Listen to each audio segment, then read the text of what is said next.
काय सांगाल दादा, 3 रुपये 14 पैशांनी आज पेट्रोल वाढलेलं आहे, कसं बघताय याकडे? याच्याकडे तर खूप गंभीर प्रश्न आहे राव. आम्ही तर मोलमजूर करणारे लोक आहे. दररोज आम्हाला 100-50 टाकावं लागतं. मग इथं काही कळत नाही. हे म्हणजे एवढं वाढलं तेवढं वाढलं, ते असं कसं काय चालायचं? परिणाम तर सर्वसामान्यावर होतो, श्रीमंत लोकांवर थोडी होतो. राजकारणी लोकांवर, नोकरीवाल्यांवर नाही होत. सर्वसामान्य कामगार आणि छोटे मोठे भाजी विक्रेते यांच्यावरती होतो. वाढले, गरीब माणसाला कसं करायचं? गाड्या उभ्या करून ठेवा का? कसं काय व्हायचं साहेब? हा, गरीब माणसाला काय करायचं? काम धंदे नाही येत, कसं काय व्हायचं? बघा आता, सरकारला सांगा काय आहे काय नाही. गरीबाचं मोठे लोक टाकता, बघा काय करायचं तर. सध्या तर अजून काही विचार नाही केला त्याच्याबद्दल, पण महागाई एवढी वाढली, वाढायला नव्हतं पाहिजे. महंगाई जोरों पे है, परेशान है आम जनता, तो बुरा हाल है एकदम, बहुत बेकार कंडीशन है पब्लिक। इस महंगाई को खत्म होना, कम होना दर तो वो बढ़ रहे उल्टा हो रहा। पहले बहुत मार है, हर चीज की मार है चौ तरफ।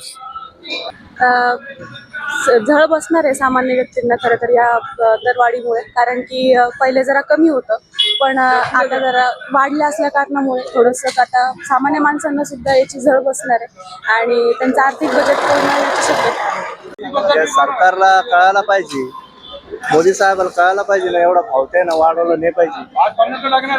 हो ना, सगळे मूळ गरीब लोक आहे, कमवून खाणारे लोक आहे, शेतकरी लोक आहेत. असं नाही केलं पाहिजे.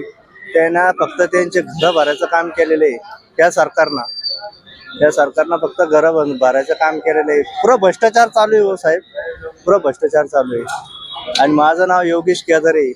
करतात ना, कारण जे आता ज्यांच्याकडे भरपूर पैसा आहे, जे मोठे लोक आहे, ज्यांना नंबर 2ची कमाई असते, तेच लोक हे करतात. सर्वसामान्य माणूस कष्ट करून कुठे पेट्रोल टाकणार आहे?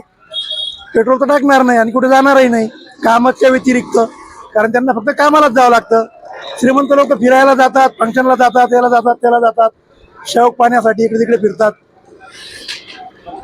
आता शक्य म्हणजे साहजिकच आहे, दरवाढीमुळे जाण्याचे प्रॉब्लेम तर होतीलच, कारण की पेट्रोल जर नसलं तर मग रिक्षाने जायची वेळ येईल, पण मग रिक्षाचे भाडेवाढ सुद्धा होतीलच, कारण की पेट्रोल त्यांना पण लागतंय. त्याच्यामुळे सगळ्यांचीच पंचायत होईल. रसिका भातखळकर.